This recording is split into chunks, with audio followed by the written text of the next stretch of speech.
All right, everybody, welcome back. It's your boy Adam, and today I'm going to do a quick video on gas, but not just like, reporting the gas prices. I actually want to show you a few things. My brother and I got in a discussion earlier today, and man, now's a good time as any, right? So here's a little article we have from February 25th, just, 6 days ago. Fox 10 News in Phoenix. $4 gas could morph to $5 following Russian invasion of Ukraine.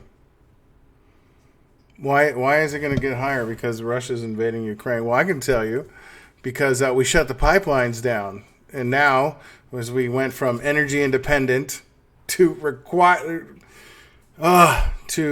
buying gas from other people, instead of putting the money into our economy, this lunatic administration wants to make us more dependent upon other people's energy. Now, do I think they are doing this on purpose? Yeah, I do, because if we can reach $10 a gallon, then less people will drive, and we can bankrupt the middle class. Because let's be honest, Democrats are communists, and they hate America. That's my personal opinion. But if we're going to base it on actual facts, I mean, that seems to be the truth, right? Okay, so check it out. Here in Arizona, it has officially hit $3.99. This is $4. Ooh, look at this, $4.17, $4.46 for premium. Diesel, $4.09. It's $4 a gallon right here in Arizona. Boom! Now, what does Jen Firecrotch over here have to say about oil prices? Let's see what she has to say, guys. So we have taken severe steps already, but of course there's more we can always consider doing. Senator Tom Cotton is coming up on the program next. He says the United States should... So she's talking about Russia. They've taken steps to hold Russia back, which, you know, it's always this sanctions. You can do all the sanctions you want. Iran's still running free, doing whatever they want, and I'm pretty sure they had the harshest sanctions in the history of America. So, and you're definitely not stopping Putin, who basically controls the European gas, and apparently part of ours now. So if you're supplying the world with gas, you can do whatever the heck you want. But here's weak America, who has more gas than everybody, but we're not allowed to get to it because this right here. To be doing more to crack down on the Russian energy sector. Here's what he had to say. How about we impose those sanctions, but we lift all those restrictions on the production of American oil and gas, so we can start drilling on federal lands again and putting out new leases, so we can reopen the Keystone Pipeline, which would bring more oil into America every day from Canada than we import every day from Russia. So, problem, solution. So here's this Yahoo who, let's be honest, I mean, every single one of these, I don't care if Republican, Democrat, they're all a bunch of criminals in my mind. And this gentleman right here just so happens to have an actual solution. So what's the problem? The problem is gas is freaking $4 a gallon. Do we have a solution? Yes, sir, I do. That solution is, let's just open up the Keystone Pipeline so we can get some gas from Canada. I mean, we don't even have to drill here in the U.S. Let's just get some gas from the Canadians. Let's see what she says. President open to those proposals? Well, first, George, I think on the energy sector, the way that President Biden has approached sanctions is we want to take every step to maximize the impact and the consequences on President. So what does she do? The first thing she does, instead of answering the question, she goes, well, first, let's talk about sanctions. Didn't I just mention sanctions? Did you not hear me about the sanctions? Okay, lady. No one cares about your stupid sanctions. Your sanctions are not affecting the lives of Americans. Your job is to provide roads and protect the borders. That's it. Your job's not to get in the way of gasoline prices. So immediately she doesn't answer it. Let's see if she actually doesn't. I haven't watched this. All I know is this says green energy, not Keystone Pipeline, will solve problem and reliance on Russian oil. Okay, so I guess, yeah. So basically, one can assume she's going to be like, no, we need to do green things.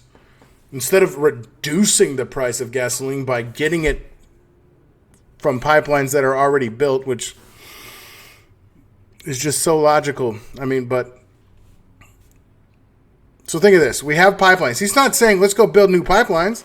No, he's saying the pipelines that Biden turned off literally the first day he was in office. Do you understand?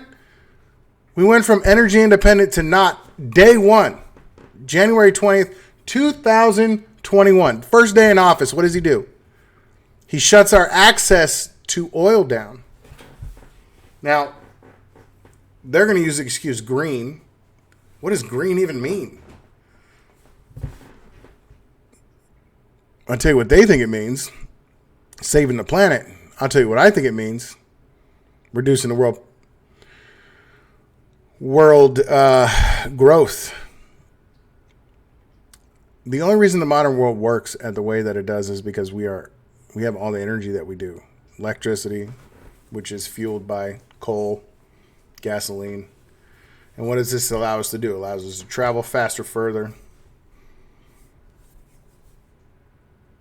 It allows us to move things at speeds never before seen. It allows us to... Sorry about that. Anyways, it allows us to... Energy is what makes the new world. It allows me to be on this computer right now. It allows you to watch it. It allows us to have power to our cell phones. Where do people think electric comes from?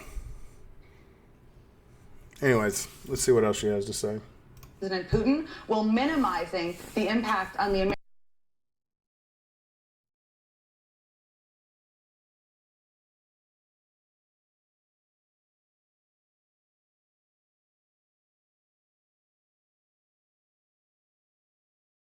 recommendations that We want to minimize the impact on the global marketplace.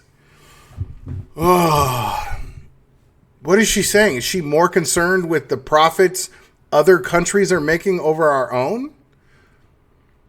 Does that sound like an American position? What does the global market have to do with gas in my tank here in Arizona? If I can buy gasoline at a reduced cost, who cares how it affects the world market? Are we America first? That's it. Your job is... So she's openly admitting right here. She's saying, hey, I'm more concerned with big companies owned by other countries or by people in other countries. I'm more concerned with their profits than you, middle America, having dinner on your table. And what do I mean by that? I mean, if you paying twice as much for gas, your access to the amount of food is gonna be reduced. Most people live paycheck to paycheck in America. Something like what, 85% of Americans can't come up with $1,000. But you want to double their price in gas? So if you're taking more from somebody in one area, that means they're going to lose in another. And that generally equates to food. So, yeah, okay. Apparently other countries are more important to us, Jen. the Keystone Pipeline was not processing oil through the system. That does not solve any problems. That's a misdiagnosis. She is flat out lying. She said the Keystone Pipeline does not solve any problems. Okay, I'm done. I'm done with this lunatic. And I'm going to show you how shutting down the Keystone Pipeline has directly affected us every single month since they came into power. All right, let's start with. So my brother and I were having the conversation. It was right here. He was like, "Man, has it ever been $4 in Arizona?" And I could have swore it was $4 back in 2008. I bought my truck in 2008 when it was like $4 in the summer. At least that's what I remember it to be. And I remember everybody telling me, "You're out of your mind. It's so expensive." Well, and I told them, I'm going to go get a good deal. My truck was $26,000, somewhere in that range in 2008. And they sold it to me for $12,500. I literally got a 50% off. So while I was saving money, people were tripping about gas prices. So here we are. 2008, May, it's $3.81 is the national average. June, it's $4.10. July, it's $4.11. And then boom, we start going back down. And then all of a sudden, we come out of the summer, right? So we started, it was $3.09 in January. And then, of course, per usual, prices always rise in the summer. So here we are, $3.80, $4.10. So this is a national average, which means a place like California, I think it was 6, 7, maybe even 8. And then it started coming back down. And then somehow it went from $4.10 in June to $1.74 in December. Because, dips in the winter, but like over half. And then we just see like some prices. And then 2011,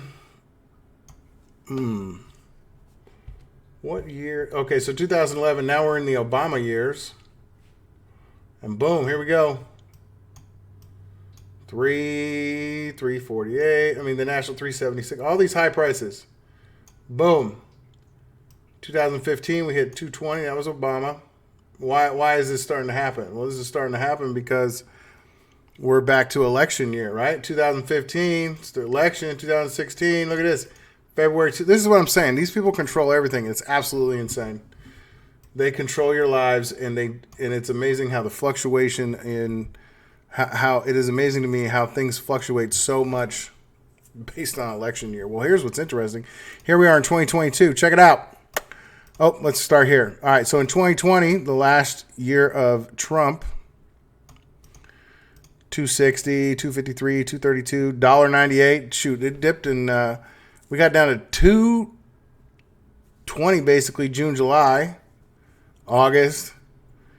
I mean, it was basically $2.20 if you average out the year of 2020.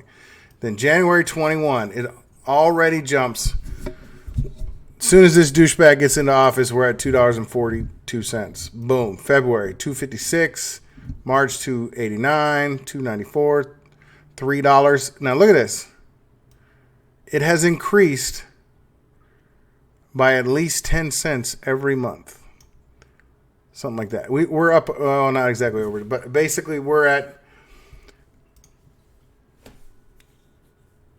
since he took office, we've jumped $1 in the price of gas. Now, between January and February, which is where we're at, we just February's yesterday, it jumped 20 cents. In March, that was February. So now March, it's what now? It's going to be $4 in March. So if we added $1, we're looking at $4.50 in June, July. And then if you, let's say, add 20% on top of that, 25% because of Ukraine, and then because which they're going to blame the truckers now for gas shortages, that's going to come. So we're going to be somewhere in the ballpark of $4.50, $4.70, and $5.25 in the average this summer, and that's assuming that this doesn't get just completely out of control. So, why am I making this video? I'm just a little bit of venting and a little bit of wake up. Where are these 8 million people that voted for this guy? I don't see anybody sticking up for this dude. Why does it feel like this administration is doing everything they can to bring the fall of the West? It feels that way because it has to be that way. Let me ask you something.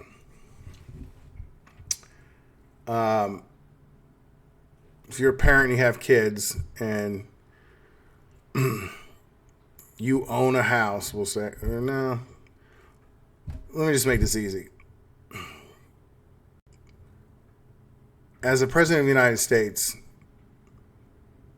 it's your duty to ensure Americans are given the best chance that they have. In other words, when you act in opposite of that, right? So he could turn on the Keystone pipelines and gas could literally drop in half overnight. at least 40%. So if you have something that you can do with the stroke of the pen, because he turned it off January 20th, 2021. So if you can stop something, you can start it back up again.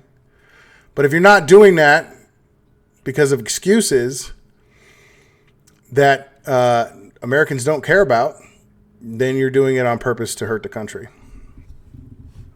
So guys, I'm going to end with, I think it's 1 Thessalonians, strong delusion, King JV, here we go. All right, guys, I keep asking myself, why do people not see what's going on in this world right now? How are there people that still are like face diapers and all this nonsense, still living in fear, still doing all this stuff? How can you not see that gas going up over $1 in 1 year, steadily going up every single month for 13 months now? How can you not see that it's on purpose? And the Bible points it out right here. For the mystery of iniquity doth already work. Only he who now letteth will let until he be taken out of the way. And then shall that wicked be revealed, whom the Lord shall consume with the spirit of his mouth and shall destroy with the brightness of his coming. Wait, where is it? Come to 10. And with all deceivableness of unrighteousness in them that perish, because they receive not the love of the truth, that they might not be saved. So, I mean, people that can't see it, I'm not saying only Christians see it, but I am saying that the people that are in defense of this evil God, and for this cause, God shall send them strong delusion that they shall believe a lie. That's where we're at, folks. People that are believing this lie, that are in strong defense of this nonsense. This is the reason why. It's right here in the Bible. That they all might be damned who believed not the truth, but had pleasure in unrighteousness. Yeah, these people have pleasure in calling conservatives crazy stuff that I never thought I would hear. Anyways, guys, it's time to start speaking up.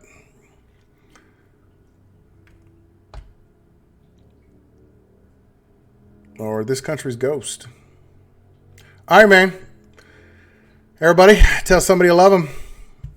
We'll see you next time.